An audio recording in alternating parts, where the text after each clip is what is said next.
Et vous avez aperçu ces images à l'écran de la place de la République à Paris où de nombreux manifestants se sont réunis pour dire non au Rassemblement national ou contre la dissolution ce soir. Ils sont assez nombreux à se masser sur cette place de la République à Paris. On voit quelques slogans, Le Pen, pas la peine. On veut des quatre coins du monde, mais pas pour toi. Voilà, c'est contre le Rassemblement national. Roselyne Febvre, est-ce qu'on peut s'attendre à une alliance des Républicains pour ces prochaines élections législatives ? On peut s'attendre à tout.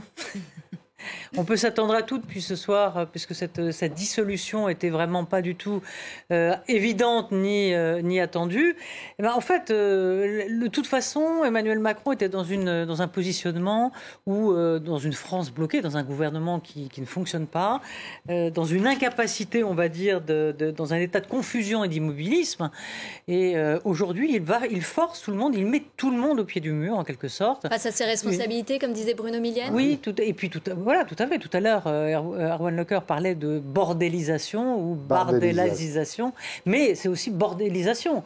Il instaure la bordélisation, c'est-à-dire que il met chaque parti devant ses responsabilités, ou est obligé de clarifier à la fois leurs alliances, à la fois leur programme, à la fois, enfin, ça va être une façon pour lui de regarder un peu le match. Alors bien sûr, là, quand on voit ces images place de la République, ça rappelle les premiers tours de présidentielles, notamment. Ça rappelle aussi le 21 avril 2022, voilà, l'arrivée de Jean-Marie Le Pen au deuxième tour. Absolument, 2002, pardon.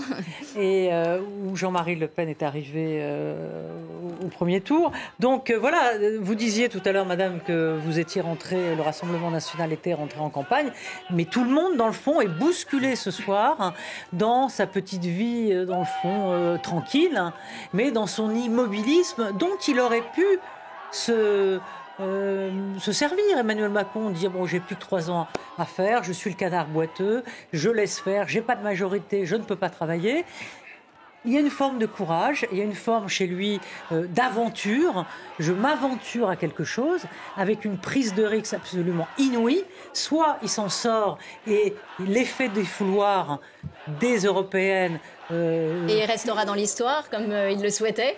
Voilà, soit il restera dans l'histoire comme celui qui a fait c'est lui qui renverse la table. Pouvoir, hein. C'est lui qui renverse la table, soit il prend le risque de mettre effectivement Jordan Bardella au pouvoir et comme le rappelait tout à l'heure Monsieur Perrineau, Pascal Perrineau, le président de la République reste le garant et a son domaine réservé, la politique étrangère, etc., les grands sujets régaliens, et donc Bardella peut très bien dire bon, de toute façon je suis peut-être Premier ministre, mais en tout cas je peux rien faire.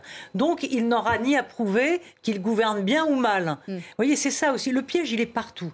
À chaque fois que vous ouvrez une boîte, il y a un piège. Et Emmanuel Macron, ce soir, est l'organisateur de ce piège, mais avec un risque inouï dont il prend la responsabilité ce soir.